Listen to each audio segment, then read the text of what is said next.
Hello, everybody, and welcome to the June meeting of the Kent Planning Board. Could you please stand for the pledge? Pledge allegiance to the flag of the United States of America and to the republic for which it stands, one nation, under God, indivisible, with liberty and justice for all. Okay, before we get started,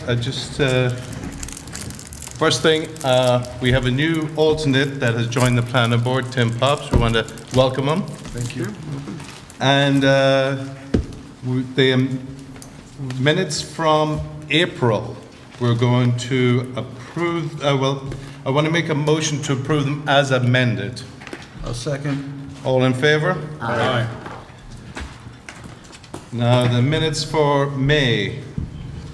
I'd like to make a motion to approve it. Anybody second it? Second. All in favor? Aye. Aye.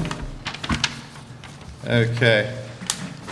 Just for everybody's, I'm just giving a general notice. If there's not a public hearing for a particular project, it is encouraged that you actually do it in writing so it's put into the file and it is actually on record.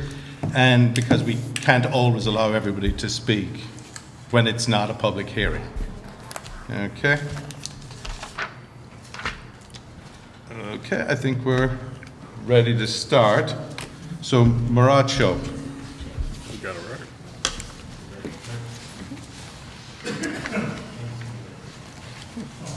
Okay. You can go first and I'll go second. Good evening, Chairman, members of the board. Just a recap of the project. I guess if you want to recap the project, it's a existing 10.7 acre lot. We're going to be subdividing into two separate lots. The lot with the existing house will remain on the 7.25 acre lot, and then the other 3.5 acres will have a new house constructed on it.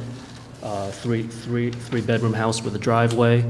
There will be stormwater controls for the house in the form of infiltration chambers for the driveway and a bioretention basin in the back for the roof runoff.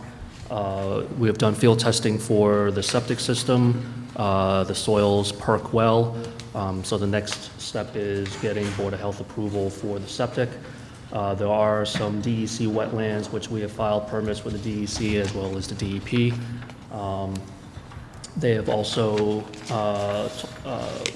we've also went through the archaeological survey through Chris. There's no impact from an archaeological standpoint. And also, we have confirmation from DEC that the endangered species that were listed on the short EAF mapper was not an area of concern. Okay. Good evening. For the record, my name is John Andrews. I serve as engineer to the planning board. I do have a comment memo. Most of the issues in that comment memo are relatively minor and simple. However, Bruce and I, in redoing our analysis, we are in a position to recommend a bond amount. You should have received an email from me. The bond amount covers all the work necessary. Our estimate, the bond amount would be $37,500. And what Bruce and I did is we grouped everything into the erosion and sediment control bond. It includes the wetland plantings and some of the mitigation that Mr. Chung has built into his project. So not only would there be an initial bond, there is a long-term maintenance bond that goes with the mitigation measures, and that would be in the amount of $7,500. So what happens is you post the original bond, they get everything done, taken care of, and then you substitute with a maintenance bond to last long term. And we would recommend that you accept these bonds amount and refer them to the town board. When you're ready, Bruce will deal with that, but for the most part, that is my recommendation, and Bruce concurs. Okay. Do you want to do the bonds now, or you want to? That's best without the bonds. Okay, who would like to make a motion to accept the steep slope and erosion control bond for the amount of $37,500? I'll make the motion. Who seconds? Second. All in favor? Aye. Aye. Aye. And who'd like to make a motion to add the bond for $7,500 for Long-term maintenance. long-term maintenance on the property and send it to the town board? I'll move. Who seconds? Second. All in favor? Aye. Aye. That's all those for me, done. Mr. Chairman, if you wish, you can request for your certificate at the town board in review. You just need to. Yeah, we can forward it to the town board for review. Vera, sorry. Good evening. My name is Bruce Barber, the town's environmental planning consultant. This evening is a public hearing scheduled for this particular application, which is the Maracho two-lot minor subdivision. So the first act, the board, if you wish, you could open up the public hearing and take public comments, but then I would suggest that you would adjourn the meeting, and I will tell you why when the public is completed. Okay. I'd like to make a motion to open the public hearing for the property at 494 Livingstonville Road, tax map number 12-3-26. Who wants to second it? Second. All in favor? Aye. Aye. Is there anybody here for comments for this property?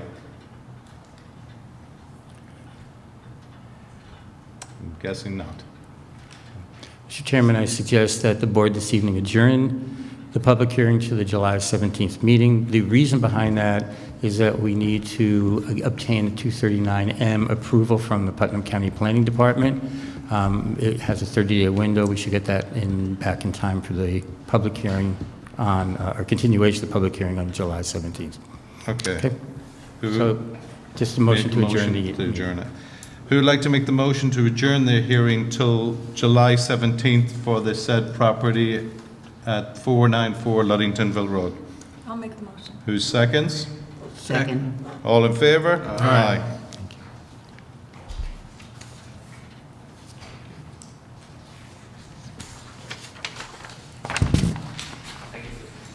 Thank you. Next up is Zycon, or Zycon. Zycon? Names do that.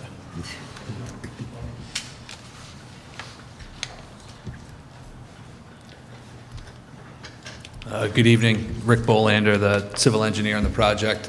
As Mr. Peters mentioned during the work session last week, just some tightening up to do in the stormwater. We had floated the idea of designing a pond instead of the underground detention system, infiltration system with plastic. We're deciding to stick with the plastic, forego the pond, and here tonight just to answer any questions from the public. Okay. So this evening, what my recommendation would be to open the adjourned public hearing, seek any public comment, and if there is no public comment, you could close the public hearing, which we would recommend. And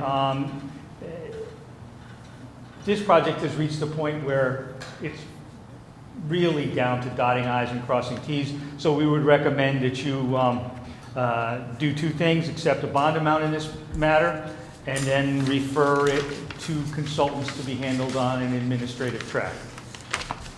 Okay. And in this case, this one, it's a bond amount of $26,000 only. That's for sediment and erosion control bond? Erosion and sediment control, yes, sir. But the public hearing is, Okay. Who'd like to make a motion to reopen the public hearing for the property at 592 Ludingtonville Road, tax map number 12, -2-27? I'll move. Who seconds? Second. All in favor? Aye. Is there anybody here for the said property? Nobody? Okay, since nobody is here for it, I'd like to make a motion to close the public hearing for the said property at 592 Ludingtonville Road. Who would like to second it? Second. All in favor? Aye. Okay. Who would like to make a motion to approve a bond amount of $26,000 for sediment and erosion control and send it to the town board? I'll move. Second. All in favor? Aye. And you want to just send it just you need a simple oral resolution for again. administrative? to move to administrative traffic. Who'd like to make the motion to move the property at 592 Ludingtonville Road to administrative track? I move. Who seconds? I'll second. All in favor? Aye.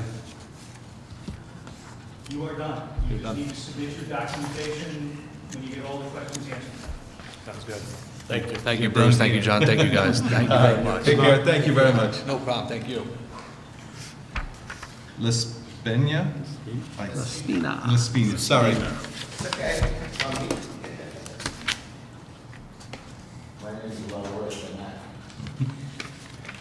Good evening, I'm William Besharat, representing the Las Pinas with this project.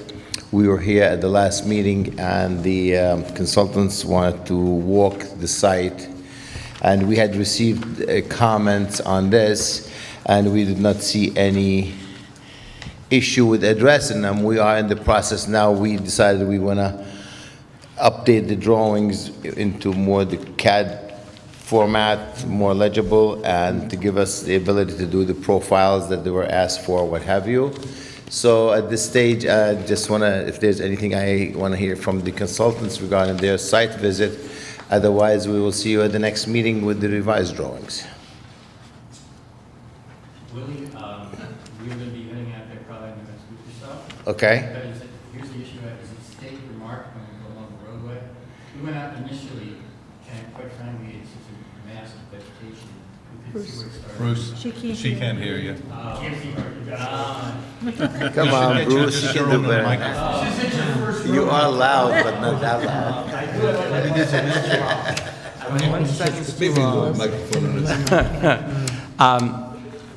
Basically, John and I had been out to the property with the building inspector, and because it's densely vegetated, we were unable to figure where the property started and stopped to do a proper site visit. So we asked that at least the borders nearest the road be flagged or marked somehow, so we can go out there and have a look and complete this. Do you want the whole property cleared out, or just by the road, a quick marker where the driveway is going and roughly where the house is going? Well, let's look at the cleared out word first, but no, we don't want to do that. That's a little bit. We want to, basically, if you can mark the corners of the property along the road, and that'll be sufficient. If you have time and you can do the back corners, so we have a real nice rectangle, that's great. If you put one stake where the center line of the driveway would be, if you have time to do that, that would be helpful, okay? You can swing all that. And if I could be informed when, I would love to meet you out there, guys. Well, we'd love to see you. I know you do, but, We'll contact Vera with the time and then she'll get out there. okay, I'll When call. you get it marked, sir, let Vera know, and then we'll pick a date and arrange to meet you. Perfect, John, thank you. Okay. Thank you, everybody, we'll see you at the next meeting. All right, thank you.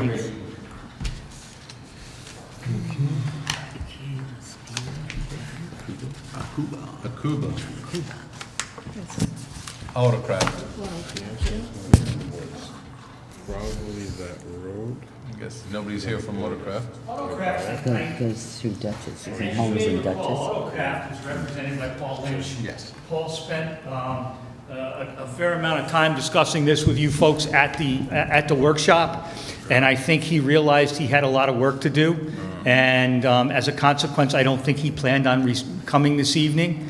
And Bruce has had a chance to look at it as well. So there are some issues, but I think our friend Mr. Lynch is well aware of what those issues are, and he's probably going to require some assistance from Mr. Walters in trying to contact his neighbor. So that's going to be the big issue. Hey, John, Okay. just to let you know, he did stop in today and dropped off some stuff, and I'll just give it to you later, because he said it was for the July meeting. Okay. Yeah, he came in late this afternoon. Who's doing below the line today? Now we've got A little bit of just discussion on this one, and then we'll do that. So this application basically is a legalization of an existing section of the site where there is parking of cars along the driveway and some additional parking of cars in other areas of the site. What John and I determined when we were doing our research on this is that it's in the Towers Road Overlay District, and that this is a pre-existing non-conforming use as an automotive use. It's not allowed presently in the Towers Road, but this predates that zoning. One of the things that we need to talk to Mr. Walters about is that by adding and basically changing the site plan, by adding cars, is that something that will increase the nonconformity of the site or not? In other words, is that something that is not really considered in the zoning ordinance? So the first step I think we need to do in process is to get this to Mr. Walters, have a look at the site plan, and determine whether or not this is even something that's viable under the current zoning. If it's not, then the applicant can go either to the zoning board for an interpretation, you can go to the zoning board for a use variance, which is very difficult to obtain, but that's where we are with the actual application before you. This is a little more complicated too, because at the very back of the property, there's visualized like a mudslide. It's not actually mud, but it's a tremendously eroded bank that has almost come in contact with the back wall of the house. And it's basically an unstable situation. There's trees all over the place. And so the challenge with that too is, again, that at least a substantial part of that mudslide is on the adjoining property owner's site. I actually have a question now when you brought that up. Because of the, every other day it's raining anymore. Yeah. Has that been stabilized back there? Well, he has a kind of a row of, No? of stones and blocks down at the bottom, but the answer is no, not really. Yeah, because there's a lot of rain coming. So Yeah. if it's the other person's property, do You they? can't go into it. Right, but- so who stabilizes it? Yeah, Well, that's the whole thing, is that really what needs to happen here is there needs to be a joint application between the two property owners, or at minimum, an agency letter allowing this particular person to do permitting on their behalf. But that would also need permitting where he has permission to do the changes on the adjoining property. So it's, like I said, it's a bit complicated. And wait, there's more, because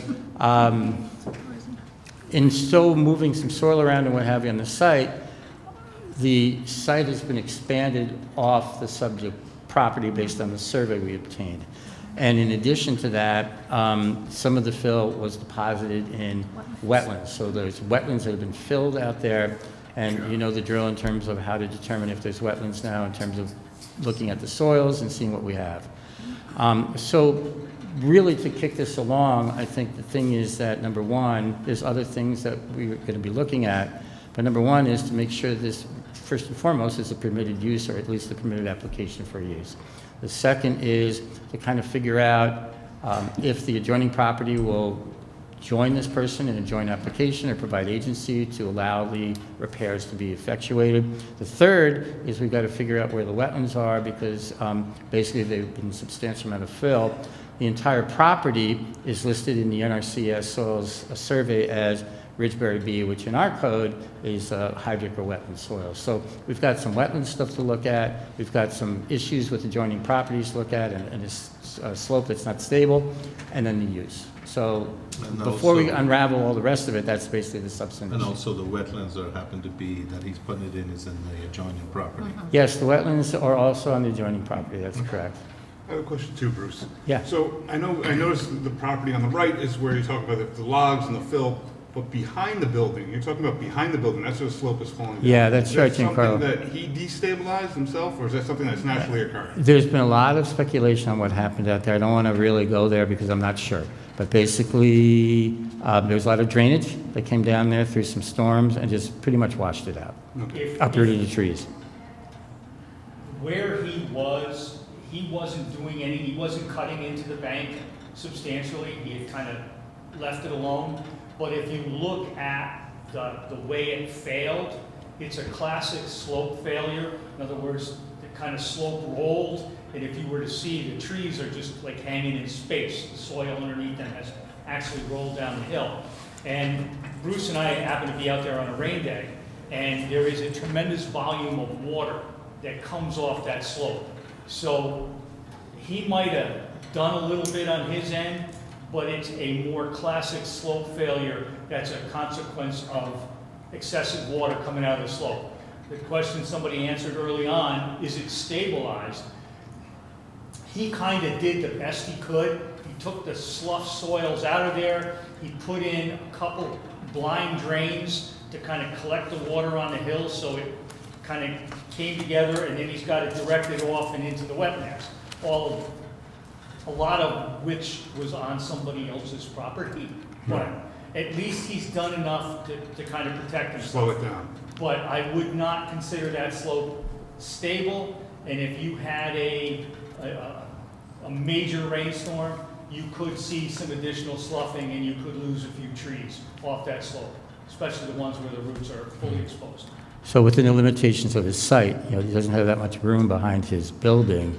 He's kind of tried his best to get some drainage in there, put some Belgian blocks in there or some stones to kind of hold it back, which is really treating the symptoms. The cause is on the other, the cause of the sloughing is drainage coming down from somewhere off of his property.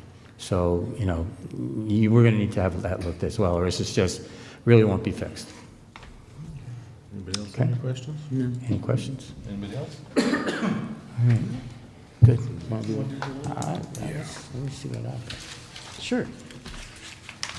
All right. So, are you ready for below the line? Do you have any You're questions? making up for lost time? What's that? You're making up for lost Yeah, time? I got a couple of months to make up with here, so trying my best. Anyway, so below the line, we have. Before we go any further, I just want to welcome you back. I forgot this is your first meeting back. Thank you. Yeah. Thank you. It's very nice to be here, believe me. Very appreciate that. Number one, Homeland Towers. This is an application that we received some materials back last month, and the consultants put together 4 distinct memos that indicated the application was incomplete. That's important because when they submit their materials, we have a 10-day window to determine if it is or is not complete pursuant to the shot clock regulations. So basically, we are awaiting a resubmittal by the applicant. They, by their own actions, took themselves off of the planning board agenda this evening, and that's why it's just a review for you below the line. So we anticipate we're going to get something at some point to look at again, but that's where we are. The second one is Beardwood Williams. I think that's just about done. John, you got anything else? I saw your memo. I'm pretty much done. Yeah, I think that can go off. Yeah, that can come off. Okay. Nichols Road project, you had a presentation at the workshop by Peter Scott, and that is something where they want to reconfigure the road that is on the Nichols Road piece. They want to put some, what appears to be commercial buildings and some residential buildings on either side. There is a lot of work to do this in terms of reconfiguring the road. The legality of changing it, is it still located within the right-of-way or easement area for that road, or is it outside of it? So we haven't gotten an actual submittal yet for that. When we will get the submittal, we'll have a look and see. And that's the road that somebody has put some kind of rock fill in. That's what it appears, yeah, it appears at the very top of that road, yeah. What's up?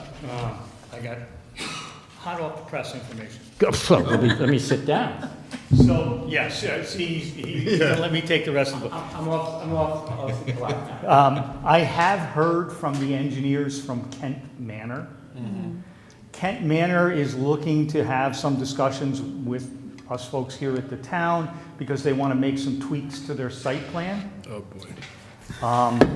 I'm trying to schedule that. They don't give me a very big window, and they really need Rich Othmer present. And trying to get Rich sometimes is not the easiest thing to get him to sit down.